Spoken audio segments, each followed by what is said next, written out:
Olá, professores, tudo bem? Como é que vocês estão? Então, a ideia aqui é o seguinte, vocês vão estar vendo uma gameplay de fundo aí, que é a gameplay que o Arthur gravou dele jogando o nosso jogo, né, que é o The Sunken Curse.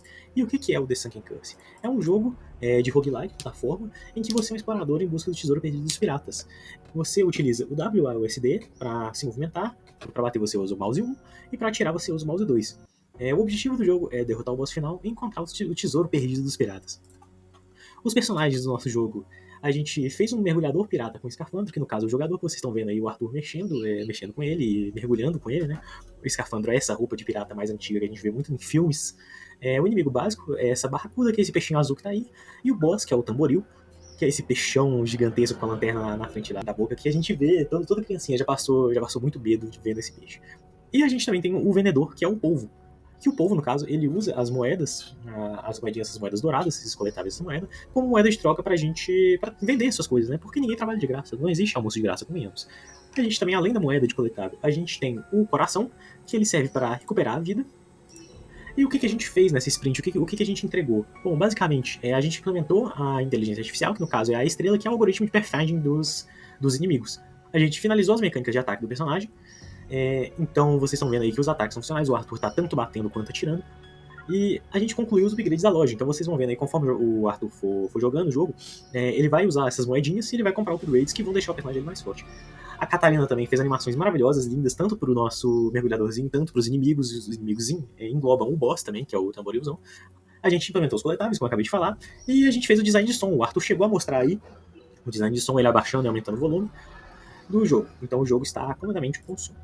O que a gente fez nos grafos? Bem, como é que funciona a nossa loja de upgrades? Bom, a gente tem um grafo direcionado dos upgrades e a gente faz uma busca em profundidade para encontrar o próximo nó. O que acontece? A gente tem muito em mente essa matéria de precedência. Então, quando a gente precisa, por exemplo, para comprar o jetpack, o combustível 2 jetpack, a gente precisa do combustível 1 e da vida 1. Senão ele não vai nem aparecer na loja.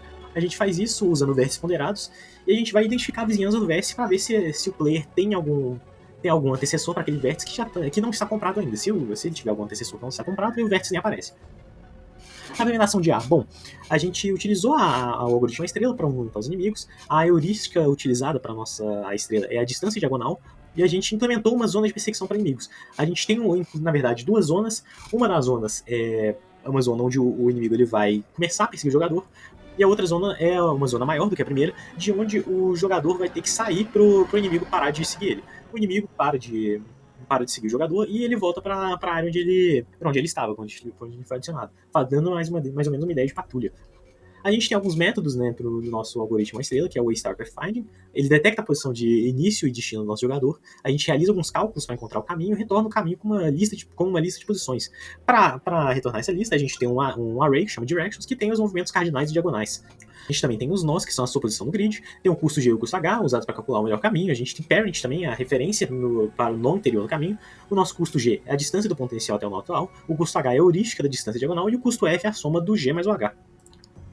O processo de busca é um método que chama FindPath e é o seguinte, ele começa com a inicialização de todos nós, ele faz um loop de busca, ele pega os movimentos diagonais, ele atualiza os nós, ele valida a posição e ele começa a reconstruir o caminho. No caso, na primeira vez que você roda, ele vai construir um caminho, mas depois disso ele vai ficar reconstruindo o caminho N vezes até o peixinho conseguir, de fato, chegar no jogador.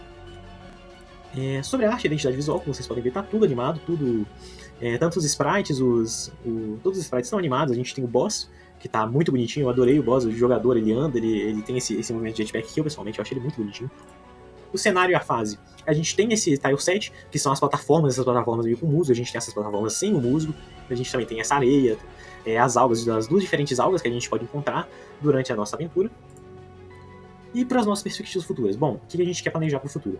A gente vai criar um nível de dificuldade adaptativo para um jogador mais experiente, ele coloque uma dificuldade maior no nosso jogo, e os peixes, por exemplo, a estrela deles, os peixes vão ficar mais rápidos, né? A estrela vai rodar um pouquinho mais rápido, encontrar o melhor caminho mais rápido até o jogador. A gente quer implementar novas fases, a gente quer adicionar mais coletáveis e compráveis na fase, a gente quer dar essa profundidade de upgrade. E também a gente quer fazer os inimigos reagirem a um estilo de jogo do player, implementando assim uma dificuldade adaptativa. Muito obrigado.